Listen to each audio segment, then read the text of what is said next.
Assalamualaikum warahmatullahi wabarakatuh. Perkenalkan, nama saya Retno Sulistyo. Izinkan saya untuk melakukan micro teaching di kelas 10 SMK dengan tema materi yaitu menghindari akhlak mazmumah. Bismillahirrahmanirrahim. Assalamualaikum warahmatullahi wabarakatuh. Apa kabar semuanya? Alhamdulillah.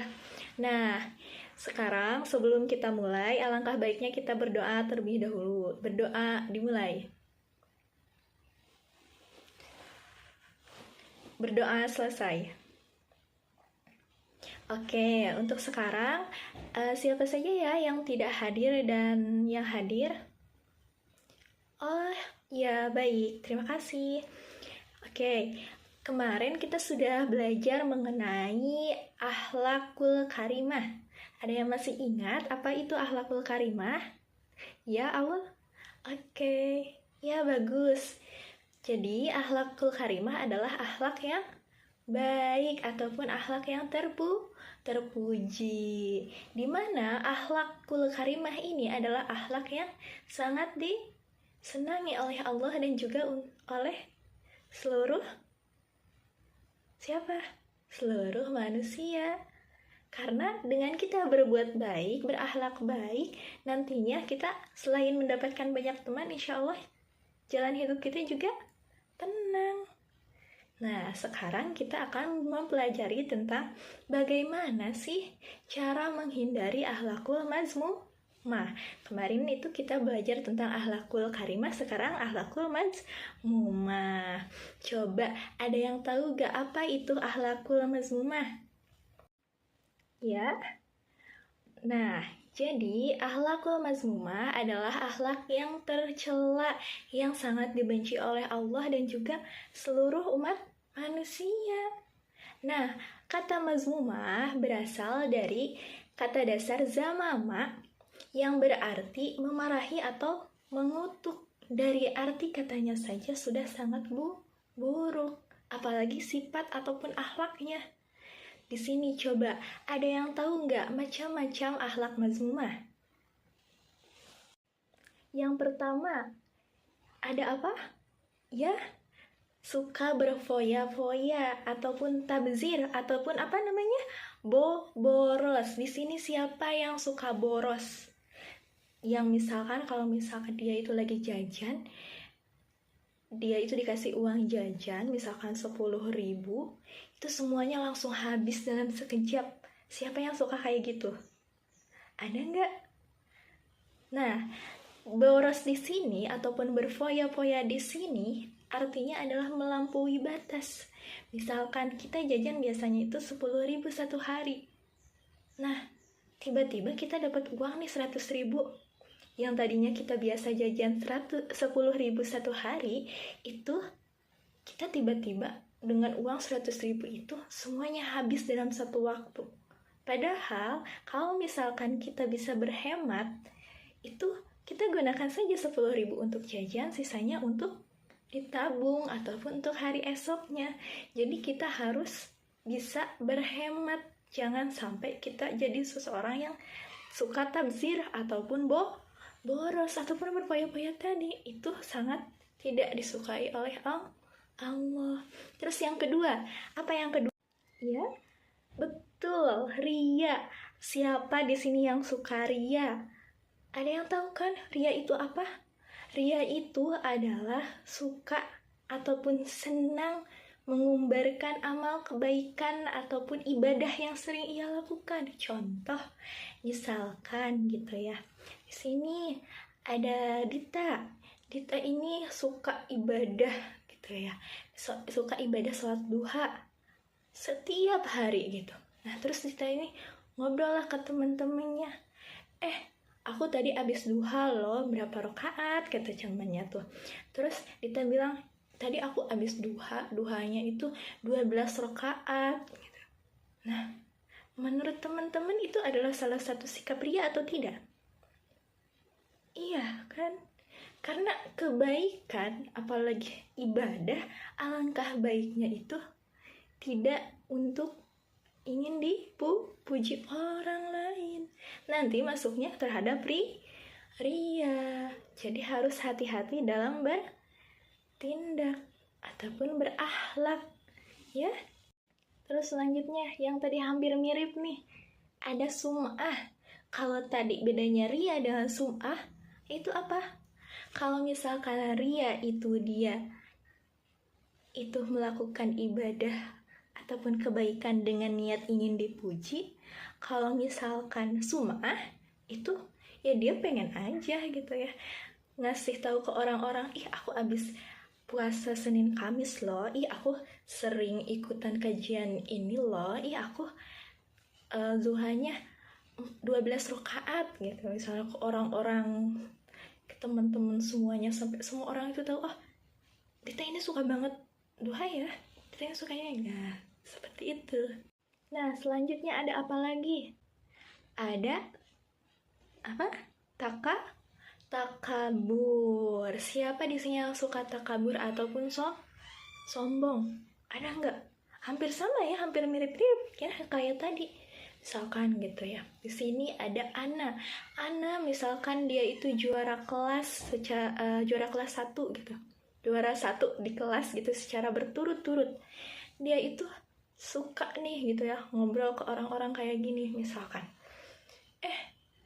Alhamdulillah ya aku sekarang juara 1 lagi gitu ya.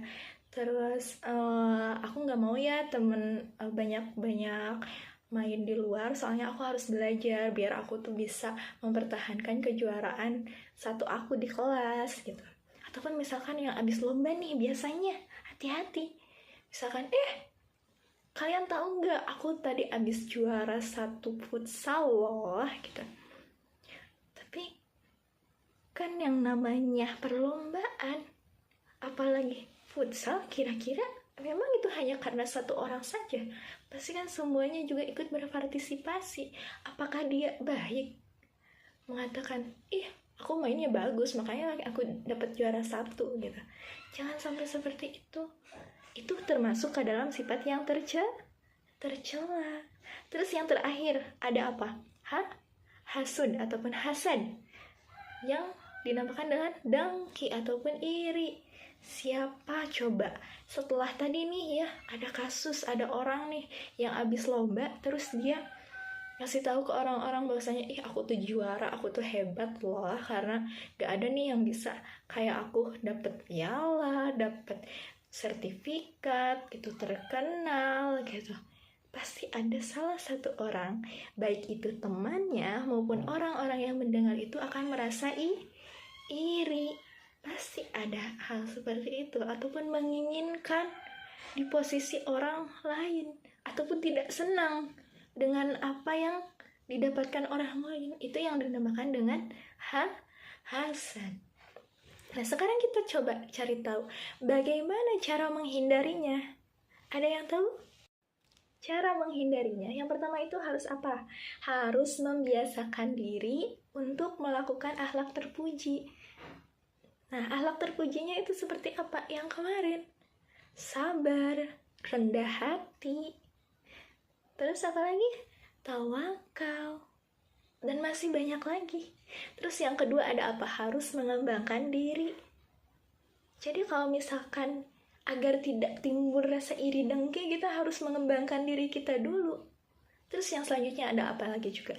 Harus memiliki prinsip hidup yang kuat, terus harus menjauhi tontonan-tontonan negatif. Itu sangat berpengaruh. Dan yang pastinya harus apa juga? Pengelolaan emosi yang baik. Kita harus bisa mengelola emosi yang ada di dalam diri kita. Ya. Dan masih banyak lagi. Terus apa sih gitu ya manfaatnya dengan menghindari sifat ataupun akhlak tercela ini? Ada yang tahu? Yang pertama, manfaatnya itu adalah untuk apa? Menjaga kedamaian hati, kedamaian bersama teman-teman ataupun bersosialisasi. Terus yang kedua apa juga? Menjaga hubungan baik ya. Kalau misalkan kita menjauhi ataupun menghindari sifat-sifat tercela, insya Allah kita juga mempunyai hubungan yang baik dengan semua orang, ya. Terus yang selanjutnya ada apa juga? Untuk membantu pertumbuhan pribadi. Terus tadi selanjutnya ada apa lagi nih manfaatnya? ada untuk menjaga hidup kita agar selalu tenang. Terus yang pastinya tadi setelah berpoya-poya atau boros tadi untuk bisa apa? Berhemat, belajar hemat ya. Terus yang selanjutnya juga apa? Mendapatkan keberuntungan. Ya, kadang kalau misalkan kita menghindari akhlak-akhlak tercela ini ataupun penyakit hati ini, maka hidup kita itu akan lebih baik. Kita pasti akan mendapatkan banyak sekali keberuntungan yang tidak terduga dengan senantiasa berbuat baik. Jadi jangan pernah untuk bosan ataupun lelah berbuat baik. Oke, sampai di sini ada yang mau ditanyakan? Cukup? Oke, sekarang kita langsung ke metode ya. Nah, di sini untuk metode pembelajarannya, Ibu akan menggunakan metode PBL. Ada yang tahu PBL apa? Problem Based Learning. Nah, di PBL ini nanti Ibu akan bagi kalian menjadi 2 kelompok, di mana dari 2 kelompok ini nanti kalian akan belajar untuk memecahkan permasalahan-permasalahan yang ada di sekitar kalian tentang seperti apa sih gitu ya, apakah ada di tempat-tempat kalian itu orang-orang yang memiliki sifat tercela ini, dan bagaimana cara kalian untuk bisa mengingatkan ataupun menghindari sifat-sifat tercela tersebut. Oke, siap? Oke, baik, karena metode sudah selesai dilakukan. Nah, mungkin sekian yang dapat Ibu sampaikan. Mohon maaf atas segala kekurangan dan kesalahannya. Dan jangan lupa untuk tugasnya dikerjakan. Dan terima kasih juga. Kemarin kita sudah membahas tentang akhlakul karimah, sekarang juga kita membahas tentang akhlakul mazmumah. Jadi apa yang bisa kita dapatkan dari 2 materi ini?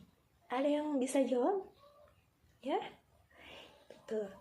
Jadi dengan mempelajari akhlakul karimah dan juga akhlakul mazmumah ini akan menjadikan kita senantiasa pribadi yang baik, yang solihah ya, yang sesuai dengan yang diajarkan oleh agama Islam, yang nantinya kita akan mencapai ataupun menciptakan lingkungan yang sehat, yang baik, yang tidak toksik. Jadi kita harus mulai dari sekarang membiasakan diri untuk senantiasa terus melakukan hal-hal baik, termasuk memperbaiki akhlak kita. Jangan sampai penyakit hati ini tuh timbul di dalam diri kita dan menjadi penyakit. Nantinya kita tidak akan mempunyai teman kalau misalkan kita terus membiasakan sifat-sifat ataupun akhlak-akhlak tercela ini. Na'udzubillahi min zalim. Mungkin dicukupkan sekian ya. Sekian, mohon maaf atas segala kekurangan dan kesalahannya. Ibu tutup saja dengan membaca doa kifaratul majlis bersama-sama. Alhamdulillah. Nah, mungkin sekian dari Ibu. Sampai jumpa di minggu depan.